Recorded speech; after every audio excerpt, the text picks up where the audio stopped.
Luana, si Minerva ito. Nasa kwarto siya at wala pang 5 minutong nagigising nang tumunog ang telepono sa salas. Yes, Ate Minnie, wala siyang maisip na dahilan para tawagan siya sa napakaagang oras ng kapatid. Sabihin pang kagabi lamang ay narito sa kanila ang mag-asawa. Nabanggit ba namin sa iyo ng Kuya Ron mo na may party kami bukas ng gabi dito sa bahay? No, agad niyang tugon. Ate, alam mo namang hindi na niya na ituloy ang sasabihin nang muling magsalita si Minerva. Get-together party ang gaganapin dito bukas para sa mga dating kaibigan namin ni Ron. 4 weeks from now, babalik na kami sa Australia at gusto namin makasama ang mga old friends namin bago bumalik doon. And Levy, ibinitin pa itong sasabihin, I want you and Meryl to be here.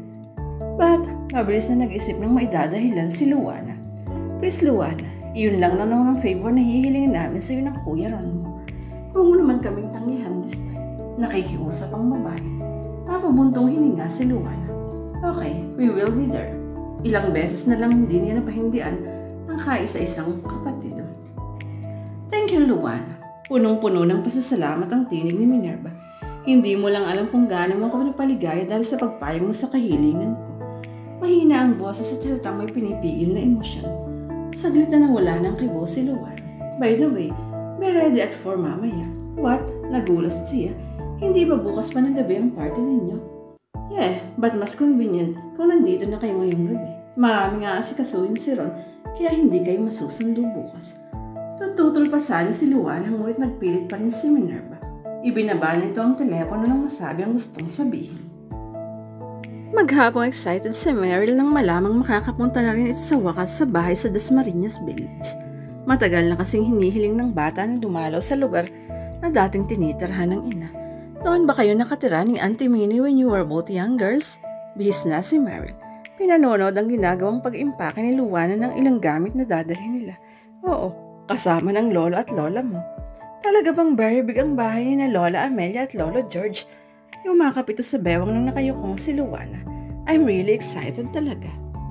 Mami, makikita ko na rin yung mga bahay na nakikita ko lang sa mga pictures. Tila isang kamay ang humaplos sa puso ni Luana sa narinig na katuwaan ni Meryl. Hindi niya alam na ganito ang mararamdaman ng anak sa kaalamang makikita na rin ito ang bahay na sinadya niya ang huwag makita ng bata. Nagkaroon kasi siya ng takot noon na baka may malaman si Meryl tungkol sa nakalipas sa buhay niya noon. Pagkamat matalinong bata si Meryl, alam niyang marami pa ring bagay sa bahay ang hindi pa makakayang unawain ng murang kaisipan nito. Bilang ina, gusto niyang protektahan ang anak sa mga bagay na magbibigay ng kamalayan at maghahatid ng kaguluhan sa inosenteng mundo ng bata. Hindi nga ba tiisa ang isinasagot niya tuwing magtatanong si Meryl tungkol sa daddy nito. Sinasabi niya naghiwalay sila ng ama nito bago pa lamang niya ito ipinanganak at kapag lumalagpas pa daw ng pagtatanong ng bata, umiiwas na lamang siya sa pamamagitan ng pagsasabing balang araw kapag ito ay malaki na. Mauunawaan din ito ang dahilan ng paghihiwalay nila ng daddy nito. Busina ng sasakyan ng pumutol sa malalim na pag-iisip ni Luana. 5 minuto bago mag-alas 4 ng hapon ayon sa alarm clock na nakapatong sa side table ng kama. I think sila Auntie Minnie na ang dumating, Mami. Mabilis na lumabas ng silid si Meryl. Nang lumabas sa sala si Luana, nakita niyang kalong na ni Ronald si Meryl. Papasok sa loob ng bahay. Kasunod ng mga ito ang nanginginting si Minerva. Parang binundol ng kung anong matigas na bagay ang puso sa nakitang ayos ng tatlo. Naging dahilan tuloy iyon ang mabilis na paglapit niya sa mga bagong tatlo. Meryl, go to your room and collect your things. Napakunot na si Ronald sa tono ng pag-uutos niya sa bata. Sa kotse mahahalata ang unusual na katahimikan ni Luana. Boses lang ng makulit na si Meryl at manakanak ang pagtawa ni Ronald ang maririnig. Si Minerva may bihira ring magsalita. Tila ingat na ingat din ito sa pagbibitiw ng mga kataga. Sa mahigit 1.5 oras na pagbibiyahe pabalik ng Maynila, halos dumadaan lang sa mga mata ni Liberty ang mga tanawing namamalas sa labas ng sasakyan. Naging aware na lamang siya sa paligid nang pumasok na ang kotse sa loob ng Dasmariñas Village sa Makati. Ngayon ay malinaw na niyang nakikita ang mga pamilyar na hanay ng mga naglalakihang bahay.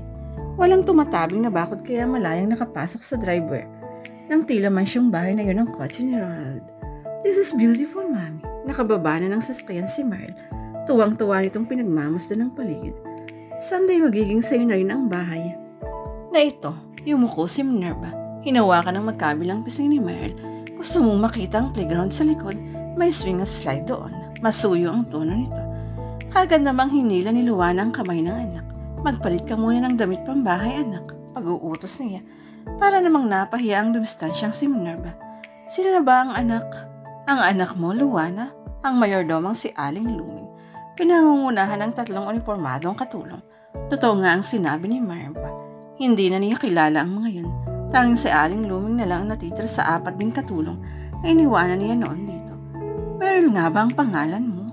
Nakalapit na si Aling Luming sa kanila. Hinaplos ang buhok ni Meryl. Napakagandang bata, kamukhang kamukha ng ina. Alam ni Luana na may ibang kahulugan ng papuri ng matanda. Kumusta na ho, Aling Luming? Pinilit niyang ngumiti. Mabait din naman ang mayordoma nila. Isa ito sa tumulong sa kanya noong mga panahon nagkaroon siya ng mabigat na problema. Naku, mabuti naman, Luana. Masaya ako ngayon dahil muli ka na namang nakita at magkasama kayong magkapatid. Nahingilid ang luha sa mata ni Aling Luming. Pumasok na kayo sa loob. Ipinalinis kong mabuti ang dating silid mo sa itaas.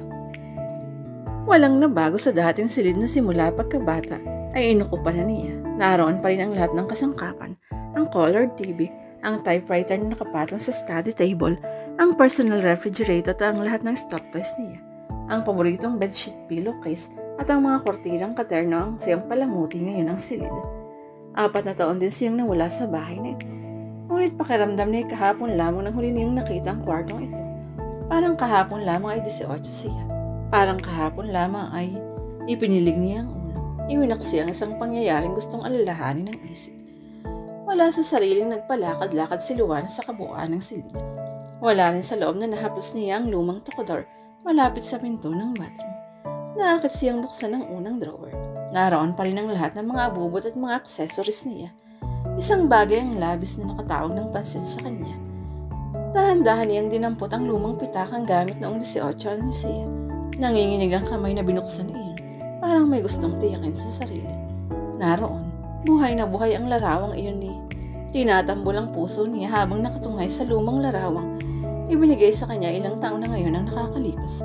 Ano at larawan lang ng lalaking yun ay nakapagpapabilis na ng tibok ng puso niya. No more, no more. Bulong niya sa sarili. Matagal ako na siyang binura sa puso't isipan ko. Wala na akong nararamdaman sa kanya. Kagad niyang binitiwan ang hawak na pitaka nang may kumatok sa pinto. Isinaiuli yun sa dating kinalalagyan at mabilis na isinara ang drawer.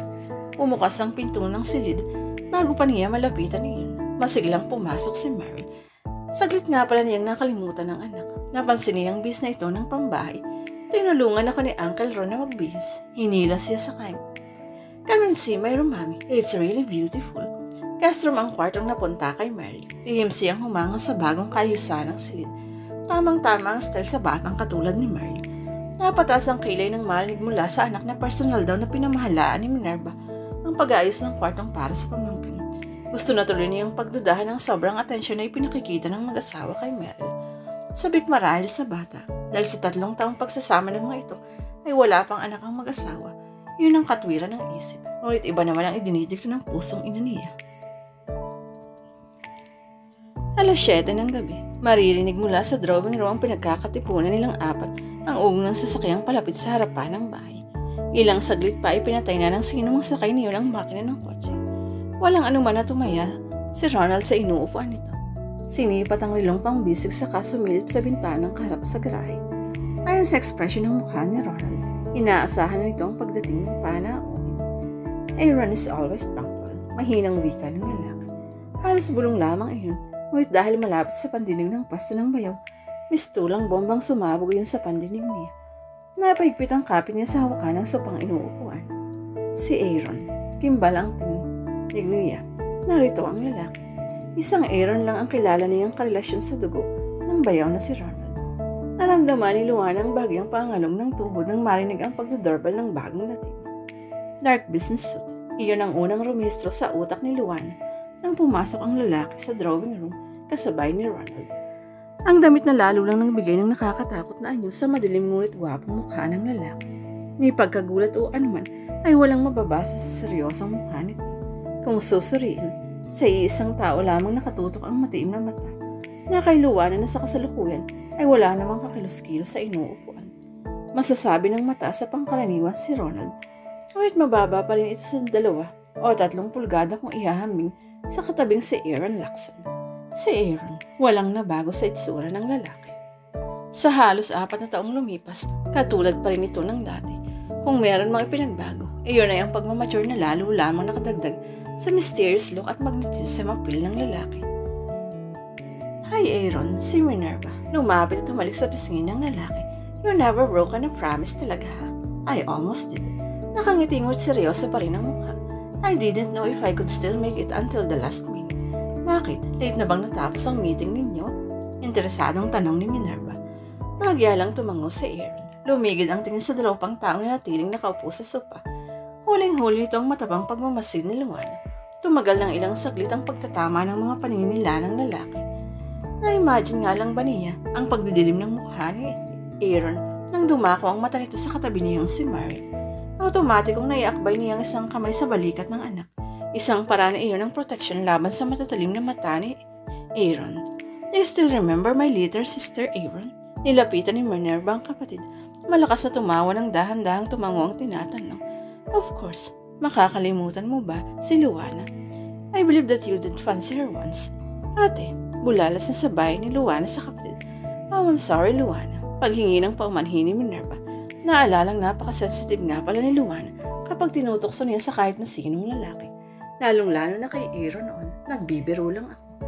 Yes, I do remember her. Malamig at walang interes na sagot ni Aaron. And this little girl is her daughter. Iminuwestra ni Minerva ang nakikiming si Mary. Lumapit pa ito sa kinauupuan ng bata. Meryl, the tall man beside your Uncle Ron is your Uncle Aaron. Uncle Aaron? Nasa mukha ni Meryl ang pagtataka. Yes, kasansiya ni Uncle Ron mo. Ang papa niya at ang papa ng Uncle Ron ay magkapatid. Pagpapaliwanag ni Minerva.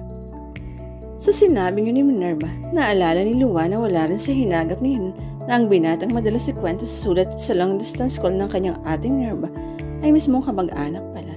Sabihin pang first cousin ng lalaki namang nakainlala niyon sa Pangasinan. Bandang huli na lamang niya nalaman ang relasyon ng 2 lalaki. Can I kiss Uncle Aaron the way you did, Auntie? Parang binuhusan ng malamig na tubig si Luana sa narinig mula kay Meryl. Of course, darling. Go to Uncle and greet him with a kiss. Suhestyon ni Minerva. Dala ng pagkamahiyain na natiling nakaupo si Meryl, nahihiyang tumingin sa lalaki. Labis na ikinagulat ni Luana ang di inaasahang gagawing paglapit ni Aaron sa kinauupuan nila. Yumuko ang lalaki at ito na mismo ang humalik sa pisngi ng bata. Pakaramdam ni Luana ay tumigil ang pag-ikot ng mundo nang muling magtama ang paningin nila ni Aaron. Tumatagos sa kanyang kaloob-looban ang titig nito. Sa napakaliit na distansya sa pagitan nila, amoy na amoy niya ang pamilyar na pabangong gamit nito. Ang pabangong nais maghatid ng pamilyar ding damdamin sa puso niya. Nice meeting you, Meryl. Narinig niyang muling pagsasalita ni Aaron. Hinawakan ang maliit na mukha ni Meryl pagkuway mabilis ding lumayo ito.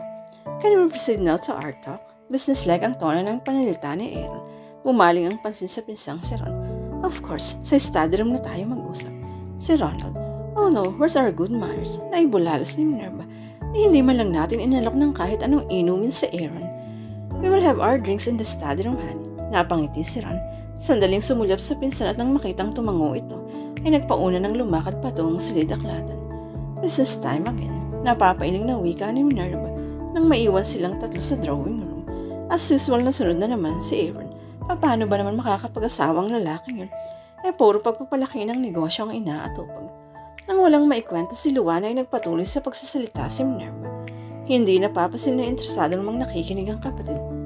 Naikwento nito na sa bahay lang daw si Aaron pag-uwi sa Pilipinas nang malaman itong babalik silang mag-asawa sa bansa.